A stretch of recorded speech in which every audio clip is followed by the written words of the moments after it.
Hello everyone, welcome back. My name is Miss Bearden. As you already know, I am a librarian for St. Tammany Parish Schools, and I'm glad you could join me. Today we're reading Lila and Hadley, Chapter 12. Rise and shine, Beth calls out, pushing open my bedroom door with only a single knock of warning. It's a beautiful Saturday, and it's well past time to get up. Ugh, go away. I yanked the covers over my and Lila's heads. She's taken a real liking to sleeping under the blankets with me. I thought it'd be too hot for her since she's got fur and all, but apparently she don't mind it too much. And right now, she wiggles closer to me, burying her face against my side like she ain't ready to get up either. Come on, y'all, Beth sighs. It's nearly noon. I've already spent a couple hours working in my garden, and I don't have any clients today, so the three of us are going to spend some time together. Later. Nope. The covers are peeled back, and it's me, not the dog in the bed, that snarls at my sister. Oh, give me a chance, Hadley. I've got a great idea for what we're going to do this afternoon. It'll be fun. Doubt it, I mumble, keeping my forearms pressed to my face. Lord, and Mama said I was a dramatic teenager. At the mention of Mama, I feel my stomach drop like a weight pulling me down deeper into the mattress. I roll onto my side, facing away from Beth. Behind her, on the little wooden desk, the stack of Mama's letters gets higher every week, all unopened. I wrap my arm around Lila, pressing my face into her short fur. Hadley. Beth's voice is soft all of a sudden. I hate it. You know, she really wants to hear from you. If you want to go see her, we could... If I get out of bed, will you drop it? Drop it? Mama, I say, my voice a bit muffled as I speak against Lila's neck. If I get up, will you stop talking about her? Beth lets out this long, exasperated sigh. The thing is, she was a dramatic teenager. I was real little, sure, but I remember, and I recall that sigh in particular driving Mama up the wall. I don't bring it up, though, because Beth says, fine, if you get up, I promise not to talk about Mama anymore. Today, at least. Deal. I give Lila a quick squeeze, followed by a little shake as I push myself up. Come on, if I gotta suffer, so do you. Lila whines. Hey now, Beth says. No one is gonna do any suffering. I told you I have a nice afternoon planned. You know we've hardly spent any time together since you got here, and the time we have has all been in this house. So I figured we'll go on a bit of an adventure and get in some leash training with Lila while we're at it. At the sound of her name, Lila rolls over and looks at Beth. Then she looks back at me with an expression that, if you ask me, seems to say, do I have to? I give her a solemn nod. So get dressed, Beth says. I'll put some food in Lila's bowl and grab you a banana to eat before we go, but don't worry, we'll have a bigger meal while we're out. She claps her hands together, all perky and excited, before leaving the room. Though she don't shut the bedroom door behind her. I climb off the bed with a groan, and I walk over to the dresser to get my clothes. I can feel Lila watching me from the bed, so I say, you might as well go eat. I don't think we're getting out of this. She huffs out a breath, but after a second or so, I hear her feet hit the floor, and she plods out of the room toward the kitchen. 20 minutes later, I'm standing at the front door with Beth, who's got my cane in one hand and Lila's leash in the other. She hands them both to me, and I frown. You're going to be with me, right? So I don't think I need this, I say, trying to hand the cane back to her. Beth pushes it back at me. I will be with you, but you still need to practice. Ugh. You're going to have to start working with Lila on leash training by yourself soon, she reminds me. Might as well get the feeling of walking her while using a cane now. Whatever. appreciate your enthusiasm, baby sister, she says. She looks down at Lila, who has flopped onto her side and closed her eyes, as if fake sleeping. And yours, Lila. Come on, both y'all, let's get moving. She picks up a backpack by the door and slings it over her shoulders. I scowl at her calling me baby sister before kneeling down and hooking the leash onto Lila's collar, giving it a gentle tug to urge her back to her feet. She stands, but it's clear she ain't real happy about it. Can't say I blame her. The three of us have never gone anywhere together before, not since bringing Lila home from the rescue. Really, the only person I've been out of the house with is Mrs. McGraw, who takes me to go see Celia for my lessons. This is going to be weird. I just know it. As soon as we reach the sidewalk, Beth switches into dog trainer mode. She keeps a close eye on Lila and tells me how to correct her, how to keep her from pulling too hard or walking behind, how to get her to heel, all that stuff. She's brought a bag of baby carrots along to help. And, to my surprise, Lila actually seems to be picking up on things pretty quickly. It probably shouldn't shock me, though, considering how fast she learned the other things I taught her, even if she wouldn't do them in front of anyone for a while. Today, I'm the one having the harder time. Turns out holding a cane in one hand and a dog leash in the other is kind of tricky, especially when I'm still poking myself in the belly with my cane at least once every block or two. How'd you end up as a dog trainer anyway, I asked Beth, as we walked past the dog park. Lila's head turns to watch through the fence as some of the other dogs bark and chase each other around. But she keeps walking like she's supposed to. No growling or whining or trying to run off this time. Good girl, I murmur, before looking over to Beth again. I didn't even know you liked dogs. Just because we didn't have one growing up doesn't mean I didn't like them, she says. I would have loved to have had one as a kid, but Daddy was so allergic. She trails off for a minute and then clears her throat. Anyway, well, when I was 19 or so, I volunteered at a dog rescue. Not the one Vanessa runs. This was in another town before I moved here. My roommate at the time was volunteering, so I decided I would too, and I really enjoyed it. I found out I was pretty good with dogs, and I thought, why not make it my job? So I found a dog obedience school in the area and convinced one of the trainers there to do an apprenticeship with me. How'd you end up at Right Choice Rescue? When she answers, Beth's voice is brighter, happier than she's been since I came here. I realize she's excited I asked, which almost makes me wish I hadn't. But the truth is, I've been wondering this for a while.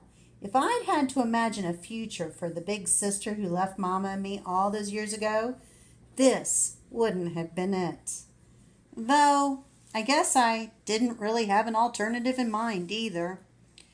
Honestly, I just don't feel like I know Beth at all. And I'm torn between wanting to keep it that way and wanting to figure out what has happened to the girl who taught me how to do cartwheels in the backyard, who ran up and down the hallways with me on her shoulders until Mama hollered at us to stop before one of us got hurt. Well, when I moved here, I decided to try and start a business, she said, so people could hire me to come and train their dogs or do some obedience work if they were having trouble. I put up a bunch of flyers and I made a website and all that, and after a few months, Vanessa gave me a call. She'd just opened the rescue and had a couple dogs she thought she could find a good home for if they just had a bit more training. So I took the job, got those dogs on their best behavior, and a month later, they were both adopted. So she asked me to stick around. I still work with family dogs, too. In fact, that's most of my work. But I think my time with Right Choice is probably what I find the most rewarding. I nod. You know, Vanessa's always looking for volunteers if you ever want to come to work with me sometime. I know you're busy with Lila, but you could visit the rescue like once a week or so, help out for a few hours. I could show you what I do every day, and the dogs, always love more company. I don't think so, I said. Beth's excited expression falters, erased by disappointment. I turn my eyes down to Lila so I don't gotta look at her. We only walk for about 20 minutes or so before Beth leads us off the sidewalk and onto a dirt path that snakes its way up a small hill. There's not a lot going on in this town, she tells me, a bit of that cheer returning to her voice. But we do have this very cute little park here with a perfect picnic spot. Watch your step, by the way. The ground's not real even. And don't let Lila sniff like that. She'll trip you up. Give her leash a light tug just to get her attention. There you go. And we're almost there now. I try not to get too frustrated with Beth telling me what to do, but it doesn't go as bad as the night she tried to help me teach Lila to come.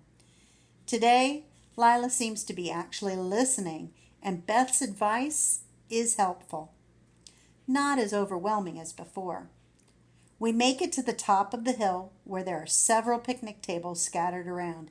It seems like most of them are already taken, being a Saturday afternoon in July and all, but Beth leads us over to an open one and helps me tether Lila's leash to one of the table legs before taking off her backpack. I figured we could have our lunch here today, she says, unzipping the backpack. She pulls out some sandwich bags, 2 bottles of water, and a few packs of potato chips. It just seemed like a real waste of a nice day to stay inside. We could all use some fresh air. I know we all actually means you, because from what she said, Beth spends a lot of her day outside working with dogs. It's me that only goes outside when Lila's got to pee or during my weekly mobility lesson. But I don't bother pointing it out. Instead, I just open the sandwich bag she gives me and sniff inside. Peanut butter and jelly? Yep, I remember. It was your favorite thing to have for lunch when you were little. I hope you still like it. I shrug. But the truth is, I do. When I see she's cut it diagonally, though, the way Mama always did, a pang of sadness hits me real hard. I force myself to take a big bite and look away so Beth can't see my face. I don't want to miss Mama. I'm still furious with her. I ain't opened any of her letters or answered any of her calls from jail. I won't ever forgive her for being a liar.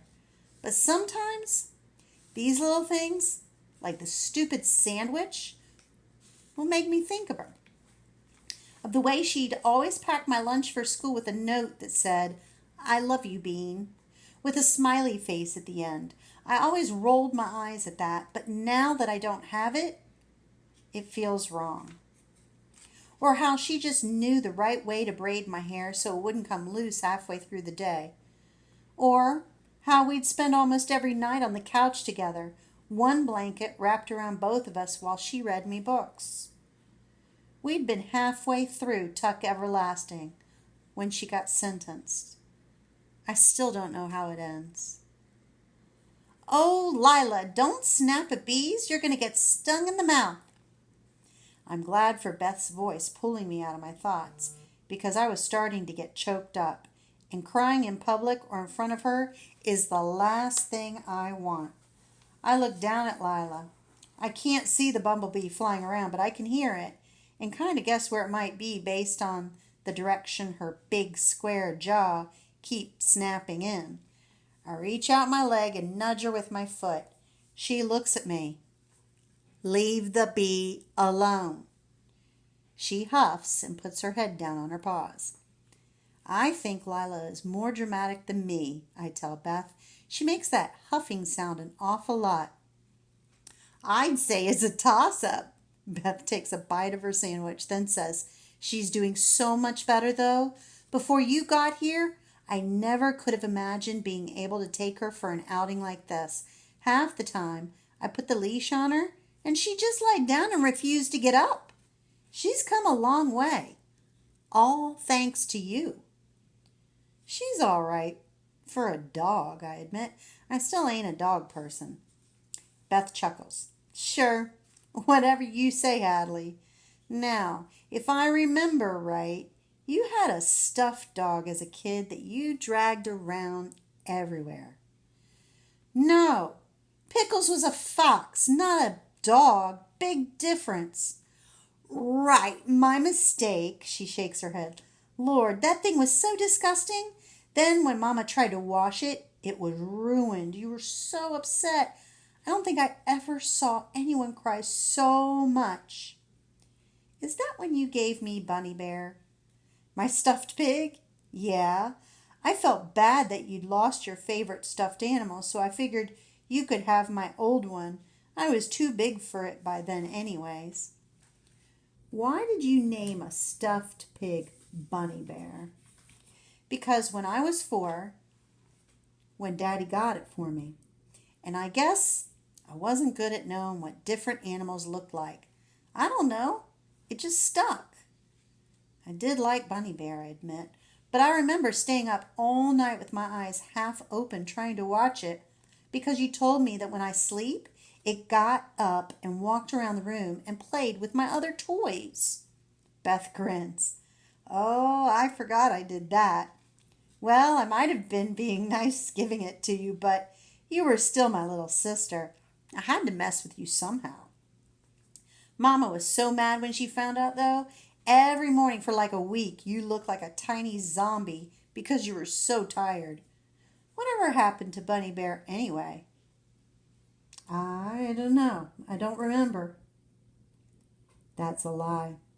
I remember exactly what happened to that stuffed pig.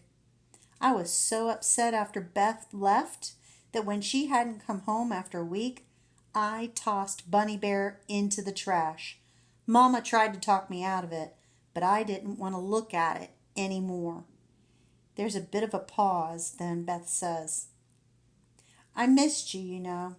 I know I didn't see you after I left home, but that didn't mean I stopped thinking about you. I looked down at Lila again, watched her lick her paw so I ain't got to look at my sister. I'm sorry, she says, that I wasn't there, but I'm glad I got to spend time with you now. I know you might not feel the same, and I wish it were under different circumstances, but I'm happy to get to be in your life again. I open my mouth to ask the question I've been wanting to ask for weeks, but I close it again, real tight, because I don't want her to know it's the thing I've been thinking about all this time. After a minute, though, the urge is too strong to avoid, and I blurt out, Why'd you leave? Why did you leave Mama and me? It's, oh, it's a long story and old news. No sense digging it back up now, Beth says. I scoff. Fine, whatever. Hadley, I'm sorry. But she's not sorry enough to tell me why she left us, apparently, so I ain't sure what that's worth or why I bothered bringing it up. All it's done is remind me how much it hurt all those years ago when she left. I feel the weight of that settle on me. I wish I was back in my room under my covers, alone, with just Lila. I finish off my sandwich and bag of chips in silence. Beth gets done eating right around the same time. If you're ready, we can head out of here. There's some other places I wanted to show you around town. There's this cute bookshop a few blocks from here. I thought maybe we could go pick out a book to read together. Together? Sure, she says. I thought if we found one, I could read it out loud to you. Mama used to read out loud to me all the time as a kid. Even when I was in high school, sometimes she'd put you to bed and Daddy was working late. She'd turn off the TV and grab a book and read it to me. I thought maybe you and I could do that. I stare at her for a minute, surprised. I had no idea Mama had done that with Beth, too. Most of my memories of the two of them weren't too nice. When they bicker or yell at each other, I didn't know they ever gotten along well enough to do something like that. Beth gathers up the garbage on the picnic table. I'll be right back. There's a trash can right over there. Then we can walk to the bookshop. Once she's walked off, I stand up and I unfold my cane. Then I bend down and untether Lila from the table, looping her leash back around my hand. When I straighten back up, I notice something I hadn't before. There's a girl at one of the other picnic tables, one of the ones that's close by. She's got wavy, dark brown pigtails and looks to be about my age, maybe. And she's staring right back at me. Just staring. I look down, wondering if I have jelly on my shirt or something, and then I notice the cane in my hand.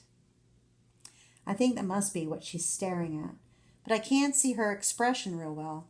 I can't tell if she's looking at me because she thinks I'm weird or because she feels sorry for me, but I don't like it either way.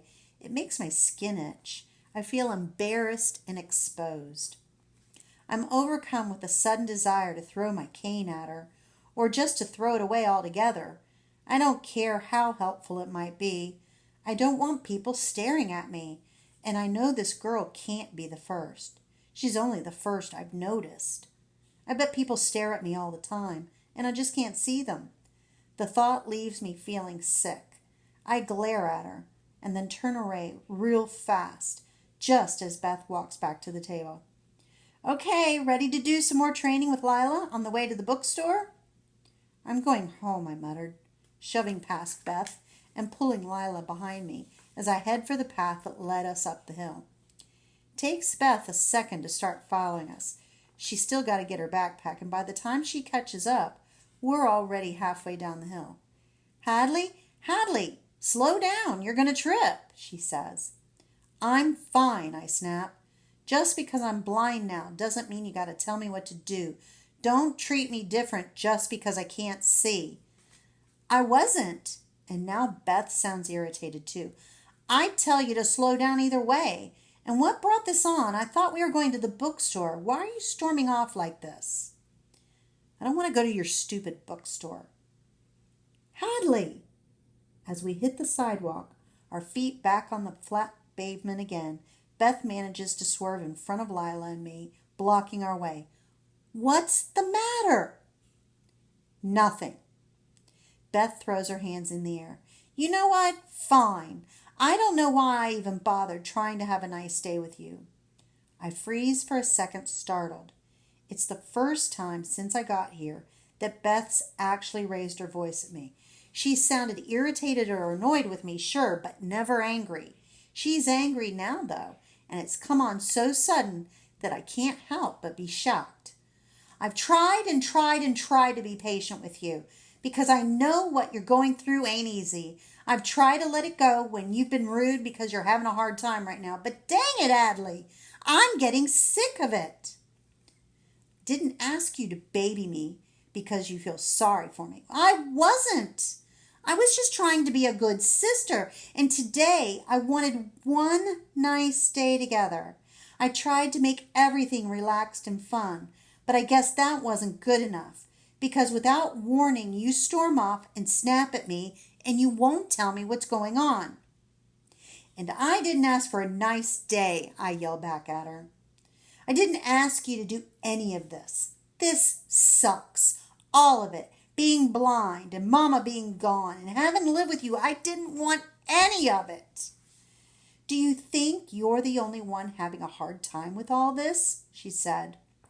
Do you think I planned to be 24-year-old taking care of my little sister? You're not the only one put in a situation they didn't ask for, Hadley. Woof, woof, woof. Beth and I both stop yelling and look down. Lila is standing right between us, her massive boxy head turning from one side to the other, glaring at each of us in turn as she barks. I think Beth and I are both startled. Lila grumbles and huffs and groans an awful lot, but she don't bark much at all. Yet here she is, scolding my sister and me for yelling at each other. Even after she stops barking, she keeps glaring at us, like she's daring us to do it again. A few people walk by us, and even though I can't hear what they're saying, I'm pretty sure they're talking about Beth and me. We were just yelling at each other in public after all. But I'm too angry and upset to be embarrassed. I look back up at my sister. So is that how you really feel then? I ask. My voice is quiet now. Not quite a whisper, but close. Were you lying earlier about being happy to be back in your life? No, Beth says. Her voice is softer now, too, and the way it cracks is painfully familiar. She sounds so much like Mama whenever Mama was on the verge of crying. I love you, Hadley. What I just said, I'm sorry. It don't matter, I say, and I move to walk past her again. Let's just go. Hadley! But I'm already walking down the sidewalk. Lila's moving along next to me at a perfect heel, and I can feel the twitch in her leash every time she turns her head to look up at me, like she's checking that I'm okay. I pretend not to notice. I don't want anyone, not even Lila, feeling sorry for me. A minute later, Beth falls into step beside me. Neither of us say a word to each other the rest of the walk back to her house. Well, thank you for listening as we read Chapter 12 today of Lila and Hadley. If you'd like to hear more of these, you can watch daily on STPPS TV or on our website at stpsb.org. And remember, keep learning and keep reading.